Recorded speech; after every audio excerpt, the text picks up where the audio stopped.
All right, so sorry, I apologize. I'm not feeling too hot. I think my 16-month-old made me sick. But we're going to talk about this crazy app called Snapperific. Real quick, who I am, and then Pete had told me that the theme for tonight is about analytics and mobile performance. And we designed Snapperific to actually use analytics from the ground up. And we have a crazy story of how our beta testers helped us build better software. And so, a little about me. I've been writing software since I was 16, big time nerd. And I was doing wireless technology, way back in 2000 at Aether Systems. Hopefully y'all didn't have stock in them, but they crashed and burned. And I wanted to get back into mobile development. I always thought mobile development was cool. The stuff at Aether I thought was really interesting. And so I'm kind of like a techno-Luddite, and I founded Studio Codeworks to kind of undisrupt sort of the digital lifestyle. I spent several years on Census, just totally wired in, and I developed an analog application. And so the one thing coming to MoDev DC, going to conferences, is that apps need to be sticky. In just our inspection, a lot of people download apps all the time, use them once, and then throw them in a folder or stick them all the way at the page at the end. And so if we were going to build an app, it needed to be something that people would come back in, reuse, and for a lot of that, it was analytics.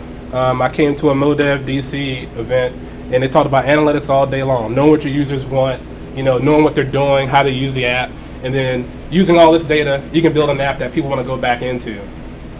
And so, we did that, and we kind of looked at it as, what actually generates sales, and that's, leads, people that find out about the app like you guys, people that download the app, and then continuous improvement.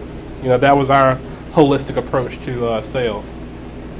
And so as you can see, the guy painting, we built into Snapperific the capability of sending feedback directly from the app. And our testers even got even more intimate feedback in-app, in that we can actually get all that data captured, almost real time if they had an issue or a problem. And so the strategy, design for the user, learn what they want, and then what they don't want, and then build it. That was very hard, and we had to get out of our own way. I was telling the story earlier, we had this really great avatar 21st century interface, throw the content in the user's face, and it sucked. Like the users just backed up, they just didn't like it. And so we started looking at analytics as more than just, recording the button click. We looked at individual purchases, in addition to the UI events. We used our email tracking that we're setting up as a form of analytics. And we're also using social media as well. So what are the tactics? When Snapperific first comes on for the very first time, we tell them up front, hey, we're going to capture some UI events. We don't share any personal info, but it's all geared towards making the app better. And we have some really nice wording to make it sound friendly and that sort of thing. Using analytics, we also capture where our users sit. And so we get, a preference of, are people on the East Coast, West Coast, that sort of thing. And then we made it very, very easy for users to talk about Snapperific in both times of good and bad. We've built in, all the major social networks in-app. We also went to SMS and email as well, which was actually a lot better in our beta testing. It was really easy for people to just fire up that SMS. We automatically link in one of our short URLs, so we get the click count if someone tapped on it, and we can get the location from the analytics service. So it worked pretty good. So what is our stack? We use Flurry. It was fast, easy, and cheap. And MoDev DC meeting was like, use Flurry, it's cool. So we kind of did that. We really used it for improvements, and this was really important. With that 21st century interface, our users felt like idiots. They kind of felt like they were watching a movie and not really using an iPhone app. And so as they were going through and we started looking at the behavior, they would get all the way to purchase and then back out, and then we'll see them create a brand new cart automatically. It's like, why are you doing that? And so, we found out that, people didn't get it.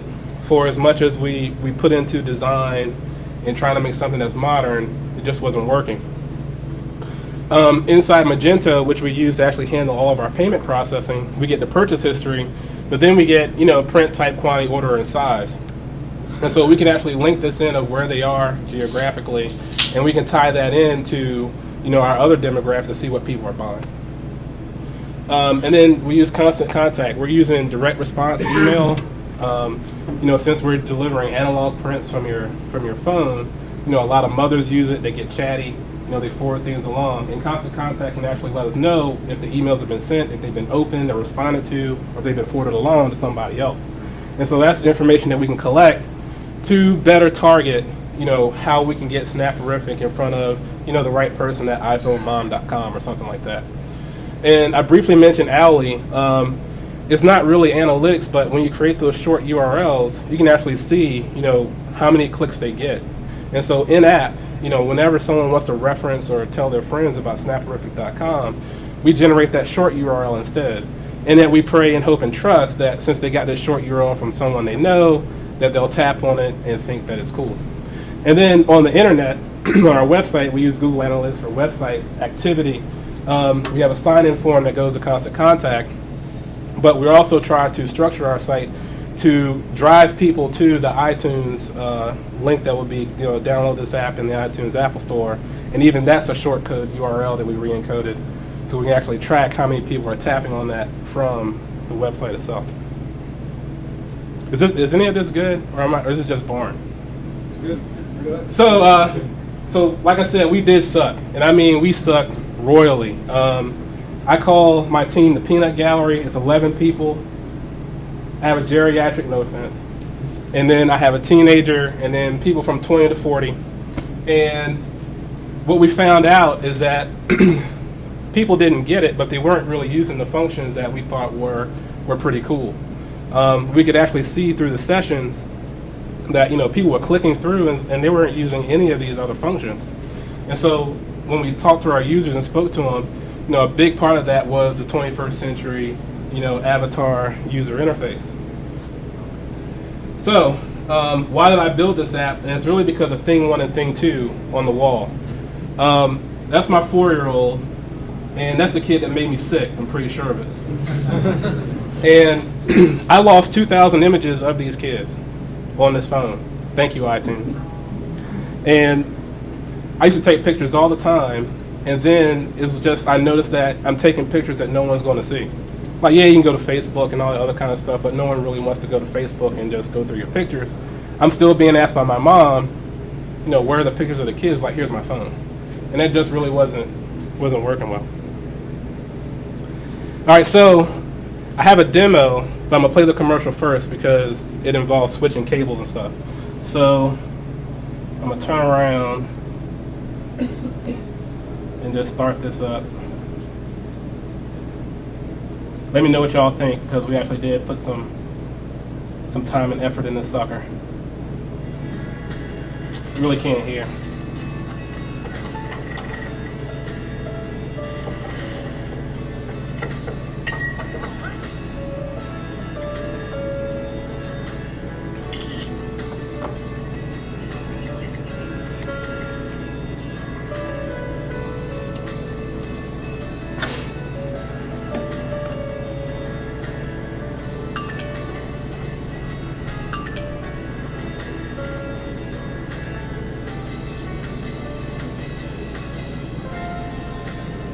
So we were getting at the mommy guilt.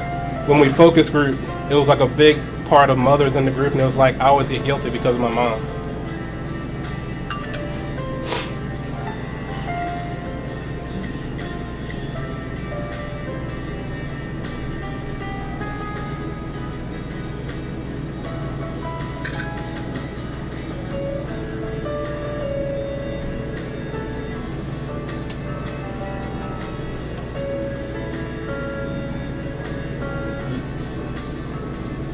Somebody got it.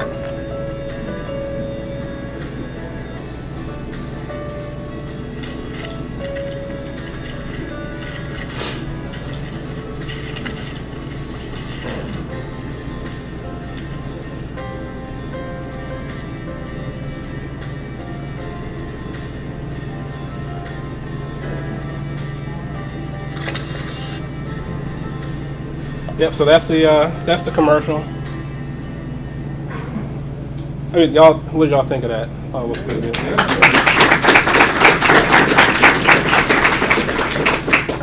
And so now I got this clinical demo of the app, and we can talk about. Yeah. You tear up, man. So you guys need some tissues? I got some over here. Hey, I'm here to help. So now you're gonna go home and feel guilty you don't have any pictures of your kids. They're all on your phone. All right, so this is the new UI, what you saw on the screen. And before, like we were saying, it was all 21st century, throw the content in your face, nice little overlays and stuff, and we had all kinds of graphics and animations of bringing stuff in front. It was really cool. I kept the class files in there. We just did a quick flag, and so hopefully it'll be an update. And so you have to pardon this is my daughter's iPad, so it's a lot of crazy pictures on there. So I went around and took some pictures today of some people and just going around in the greasy pizza. And so one of the things about Snapperific is that when I first wanted to get pictures of my kids, the first thing I did was go to the App Store. Someone was doing this. And the one thing that I found out is that, the pictures were either going to Walgreens or somewhere else, and they have a blue or green cast. And so I used to take pro photos back in the day, weddings, album covers, pictures of Congress people. And so I went to my same lab, and I was like, we can do this. Can you give me a rate? Can you help me out? And, we can both make some money. And so what we did is that we were able to get the rates that we need. And for the original interface, we had the camera roll, with the swish and flick and going from side to side in the default camera app. We did that here because we thought it was a familiar user interface. The peanut gallery came back and said that I don't know what to do on this screen because all I have is a picture here, and when I tap, the bars and buttons disappear and reappear. And I was like, do you have an iPhone? You're on the beta test team. It's the same as a camera app. They didn't get that, and I did not understand that. I still don't get it to this day, but this is from our test team. So we went back and we implemented a cover flow. Sorry, just a lot of cable. So we implemented a cover flow here instead, and the people immediately got it. With the three-dimensional view of pictures on the left and right, for some reason, even though they had the photo app on their phone, it was less abstract, and they're able to click through. Also, based upon this, because we do some capturing of how many flicks you do, how many times you look at an individual image, people went back and they started adding more images over time because they can now see more things through our logging, those specific events. So this is some Instagram. And so one of the things I talked about was filters. We're not trying to be camera plus or anything like that, but people do want black and white and people do want sepia. Before, we used standard controls, an action sheet with a button, and we had AWB, sharpen, B&W sepia. No one used those functions. What happened is that they would pop the thing up, stare at the screen, then hit cancel. And my question was, you don't know what B&W means, black and white. I kind of think that's pretty standard. Well, so what we did was that we gave them real-time preview instead. And as soon as, and we also changed the button to photo effects instead of effects. And so now what people were doing is that they were playing around with this thing like it was some other app. And so we would see where someone would go through and apply all the filters, and by that point your image is garbage. But it gave them a chance to actually play with it, experiment with it, and it became fun, because with the 21st century interface, people didn't like it. I think we had the best sepia because it's inspired by Vincent Versace. Some of the other things, you can't hear it here, is that people thought that it was stale. We added a camera flash, but that's an old school flash that you hear when it actually gets flipped. And when you actually select the images, that's the actual recording of a Hasselblad. And so our user feedback was off the charts because they felt that they were actually in an experience and not just ordering photos. And so I'm going to buy a couple just because there's one a Pete. Can you send the one of Pete to me? Sure, I'll say. And so, and one of the things that we also discovered is that people do enjoy their content, so we kept it in front of them all the time. For anything that they buy, we flip that slideshow and keep it going. What we've also found out when we did that is that people would hit this button, and then buy something else, because it gave them the thought of, hey, there were some other images that I had in there, maybe I may want one of these. And the coolest thing that I think people like, I have Pete programmed in here, is that our app allows you to directly send it to someone else and not just, yourself. And so we continuously do the slideshow, and actually this is what we found, is that even on this screen, they would hit this button and then this button and go back. And so, all those things, just reinforce that if we know our users more, we can actually generate more sales and more leads and so on and so forth. And, that's really my presentation. That's it. Because I think I'm over time. Thank you. That's great.